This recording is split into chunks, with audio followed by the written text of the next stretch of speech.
Nah, aku akan melanjut bercerita tentang perjalanan kita jalan-jalan staycation di Cikarang. Nah, gengs, ini di sore harinya pas kita habis berenang. Jadi ini kita menikmati suasana yang ada di Cikarang. Nah, view kita itu benar-benar ada di tol dan jalur kereta cepat atau lumayan indah kan, gengs, walaupun di Cikarang, tapi pemandangannya nggak kalah kok di tempat-tempat yang lain. Nah, setelah ini kita merencanakan akan jalan-jalan di Lipo Cikarang. Cuman kita menunggu maghrib dulu, gengs, biar aman dan tenang. Ucuk-ucuk akhirnya kita udah sampai nih di Mall Lipo Cikarang. Yuhu. Nah, sebenarnya, gengs, ini kita cuma iseng-iseng doang biar nggak bosen di hotel. Nah, gengs, sebenarnya kita udah pernah sekali main ke sini. Nah, waktu itu masih Covid, gengs, jadi pengunjungnya agak sepi. Nah, kali ini pengunjungnya udah rame banget, gengs, karena udah normal kan, gengs. Nah, gengs, sebenarnya kita berangkat sini sejak udah mengantuk, cuman karena kita ajak jalan-jalan lagi, jadi ngantuknya hilang deh. Hehehe. Maaf ya Senja, karena kita mau jalan-jalan, jadi Senja gak jadi bobo.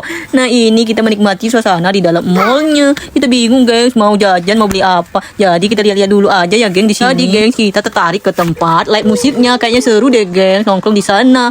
Jadi sebelum itu kita lihat-lihat dulu, siapa tahu ada yang menarik. Tapi, gengs, sebenarnya kita sebelum berangkat di sini kita udah makan, jadi kita udah kenyang. Jadi ngeliat apapun itu berasa nggak menarik ya, gengs. Nah, ujung-ujung akhirnya kita udah sampai di tempat live musiknya.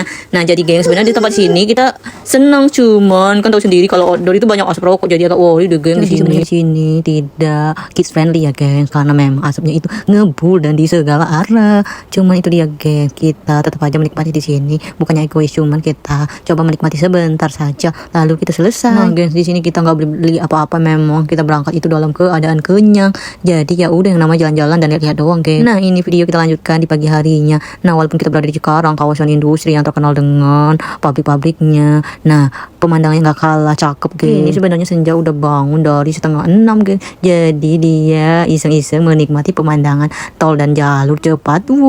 Nah, kan di bawah itu pemandangan kita adalah kolam. Nah, Senja itu lihat-lihat terus kolam. Sebenarnya dia tetap ngiler, gengs, pengen berenang lagi, cuman kita tetap saja worry ya, gengs. Sebelum aku udah jelasin bahwa kolamnya kurang bersih, gengs. Jadi ya udah, kita putuskan untuk tidak berenang lagi di pagi ini. Nah, ini suasana kita menikmati paginya. Ya begitulah, gengs, mempunyai ini Senja kan bukan bayi lagi, dia adalah toddler yang paling sibuk sedunia. Itu dia, gengs, joget-joget, jungkir balik, semua dia lakuin. Kita sebagai orang tua yang jagain Senja itu nggak boleh kelewat sedikit pun, benar-benar harus diperhatikan, gengs, karena memang yang dilakuin dia random. Nah, setelah kita bersenda gurau, akhirnya hujan turun. Nggak tahu kenapa ya, gengs, semenjak aku tinggal di Jakarta, apalagi yang sudah berkeluarga, sudah menikah, aku itu sangat senang yang namanya hujan. Jadi kalau hujan turun itu berasa tenang banget, gengs. Jadi ngerasa masalah hidup itu berkurang gitu loh, gengs, nggak punya beban gitu loh, gengs. Jadi kalau hujan turun itu healing banget, gengs. Jadi aku kalau hujan itu sangat bersyukur dan selalu mengucap syukur pada Allah Subhanahu Wa Taala. Di saat hujan itu aku menyadari betapa banyak nikmat Allah yang berikan kepada aku, terutama nikmat sehat. Cukup sekian cerita aku hari ini ya, gengs. See you, bye bye.